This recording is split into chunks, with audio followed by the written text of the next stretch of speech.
What happened was that in 2019, in collaboration and under the aegis of the Lionel Wendt, we started the Lionel Wendt Workshop Players purely to give back to Sri Lanka and to the Sri Lankan artists, to give back to them and nurture them further. So that's what happened, and everyone came from everywhere, and it's predominantly a Sinhala group. But so what we did was, because they were so interested, unlike the workshop players who perform, they practice for 6 months, they do a performance, and then there's a hiatus of 6 months. This time hiatus of 3 years, actually 4 years, because of the pandemic. But then we did, because they are very serious about drama, because this is their life. So we decided to go working through the practitioners. So I started with, which I've not even done with the workshop players. So we started with Stanislavski for 2 months, then we went on to Bertolt Brecht and to Laban, to various forms, and even like character design and visual dramaturgy. So we went through the disciplines of the practitioners and the teaching. And then, of course, naturally, with all this talent and with all this training, we decided to embark on a production. And we thought, okay, it should be an original. And because there were so many people, like the workshop players, we thought we'll do a musical. And at the same time, with the pandemic coming on and all those things later, right, a lot of people, I have always been impressed by the whole style and genre of Hamilton, where to bring the young audiences back, they used rap and hip hop, even though it was a historical play. So we thought, okay, let's do something like that. And so we brought in historical characters, but not them, actually. So there are the Kashyapas and the Ashokas and the Ashokamalas and the Kuvenis and the Vijayas, but not them, who we are familiar with. And so what I did was, I thought, okay, let's combine traditional with hip hop and rap and rock and jazz. And that's how the whole thing came about. So it was absolutely a brainstorming session. So everybody contributed to it. Of course, then I started writing it in English. This is the first ever time that I've written anything, right? Even though this is my 53rd year in theatre. Of course, I was in advertising and all that, but that is not the same as writing a play and a musical play at that. So that's how it came about. And I had Mahesh Tusita, who is my assistant director as well as my co-writer. And that's how it came about. And what we decided, because it is also a political satire, we decided that it should be akuna, and the main thing is that lightning strikes liars, prevent it you cannot. So that's what akuna is all about.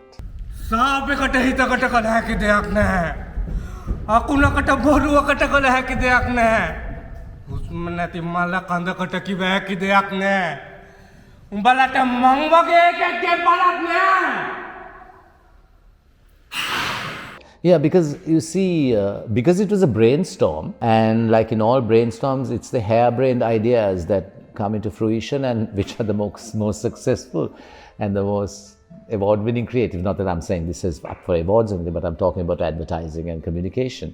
Everybody came up with, we must have a Lenchana, we must have a Asoka, we must have a Ashokamala, we should have a Kashyapa. So we brought these characters in, and there are a lot of political undertones. So you will see, once you witness the play, that for instance, Ashoka is very much the dictator, and Kashyapa is the sort of person who actually, in this progressive nation, he's the one who does the work, but it's the other guy who gets the credit. See, and so then we brought in a love story and a love triangle and everything into it. That's why we are using all these people. And there is a lot of Shakespearean themes also, me being like a diehard Shakespeare fan and teacher of Shakespeare. So you will get the Tempest coming in, you'll get Twelfth Night coming in, A Winter's Tale coming in.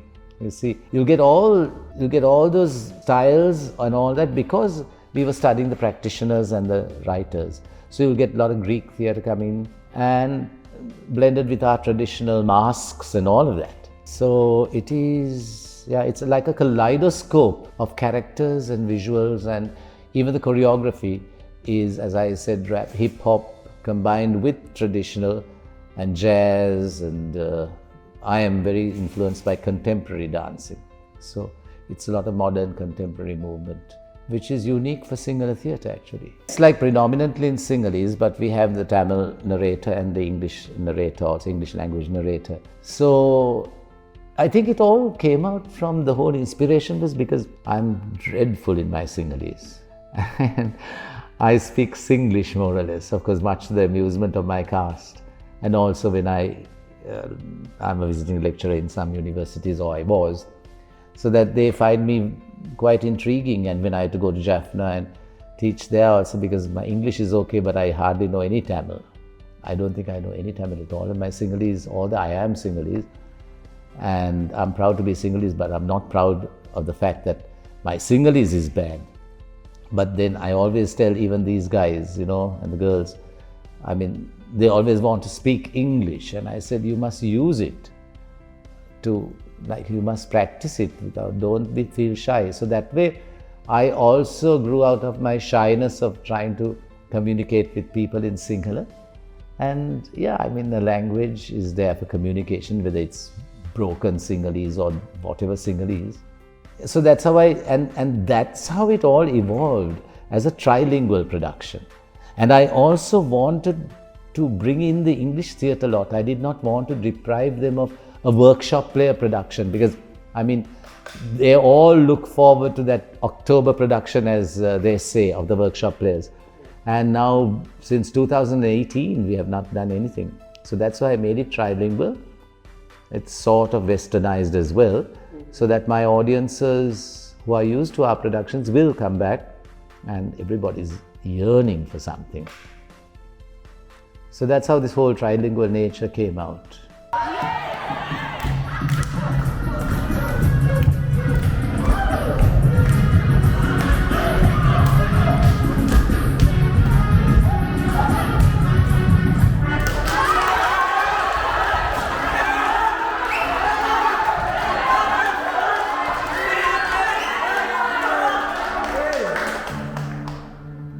Badu! Aardona Badu! Manaulana Badu! Epade Epa! Mawayona! Mamadana Borandu! Aikarome Serama Badu!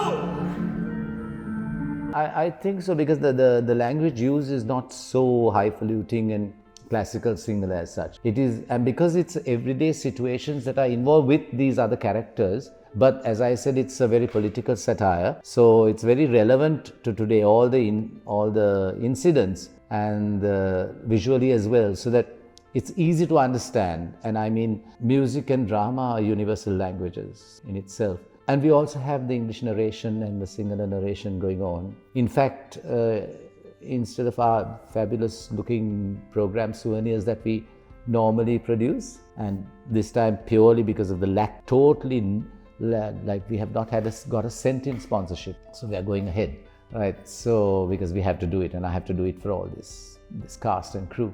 So because of that, what we are doing is we are just doing a program souvenir, which is the script actually. So we will be setting that at a nominal rate. It won't be a fabulous looking piece, but it will have the English and Sinhala dialogue together. So anyone wants to refer to it even during the intermission, or go home and look at it.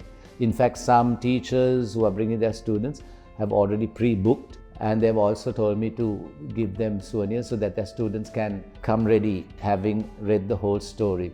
But the story is rather simple. I mean, take me for an example. If I wrote the thing in English and it was translated into Sinhala, and huge arguments in the translation and all kinds of things, So that, I mean, I think it is easy to understand. And anyhow, in typical workshop player fashion, it's a spectacular production. It is a huge production. I mean, You would have seen us at rehearsal, 72 in the cast. And it's a mega production, it's epic. And with all the music and the movement. So it's entertaining, and I think our English theatre audiences, in any case, they're used to Sinhalese, because I mean, look at Feroz Kamardeen's plays, predominantly in Sinhala, and he fills his houses and with English theatre audiences. So I don't think there will be a problem there. In fact, it's so entertaining and spectacular to watch. It's a feast for the eyes, I can promise you that, even though my cast is not privy to it, and only I know what it's going to look like, because we are using nice, good technology, because I used it as an experiment in greater shows where we are using LED walls and projectors and video mapping and animations. So yeah, so I have always liked working like that, you know, getting the audience more or less involved. I mean, because even my past productions, if you have noticed, I build the set from the outside. So when you come in, you are in 19th century France, or you're in the Paris Opera House. So I build a set from the outside, so that when you walk in, you're not in a theatre, you're not in the Lionel Wendt per se. Because that's what I believe in, transporting my audiences to some other place. And that's why now here, because it's very bare and only projections and all that, and I like to involve the audience from the word go, by bringing in actors from the audience itself and intermingling with the audience. There's a lot more than what you saw, where they actually go to the audience in the eyes and they address the audience. ඔයත් එක්කම කවදාවත් අපේ ආත්ම නැති වෙන්නේ.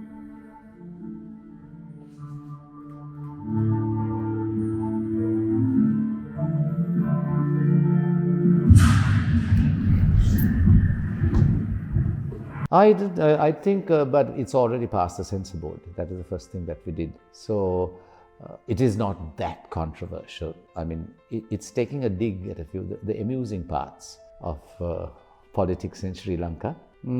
Yeah, it's not, because I do not believe in, just for the sake of slamming anyone politically. I do not believe in it, because I first believe that theatre should be more than even taking a message out to the people. I think it should be entertainment, right? People.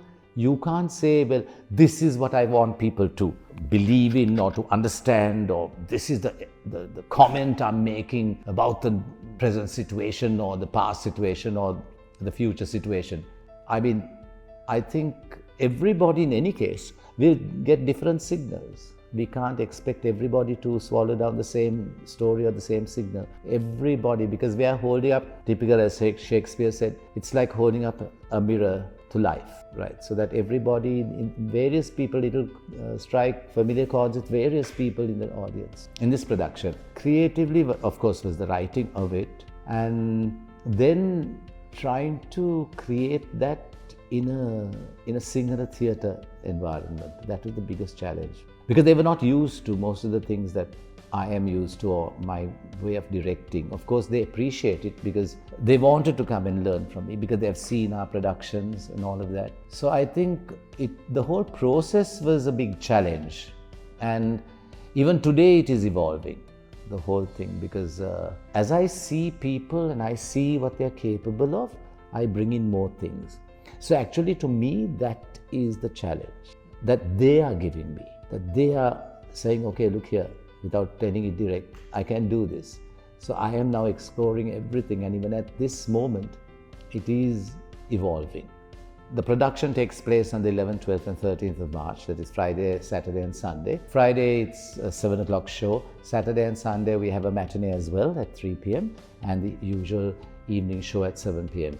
But interestingly, we are in the theatre from the 8th to the 20th of March. And on the 8th, while we are doing techie rehearsals here, they are all getting ready with their own artwork, sculptures, performance art, and all of that, photography, so that down the corridor, just to the road, as well as that drinks area, there will be an exhibition on from 10 in the morning till 6:30, and then people who come, they can go for the show.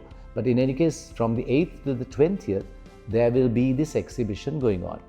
Then after Akuna is over, From the 16th, because Akuna is over on the 13th, we may have repeats on the 14th and 15th. From the 16th, barring the 17th, which is a Poe Day, and 18th, 19th and 20th, it will be a festival of their short plays, which they have written themselves and which they are rehearsing for amongst the cast itself. So it will be one long theatre arts festival. And tickets will be available for Akuna from the 1st of March. We open the box plan on the 1st of March.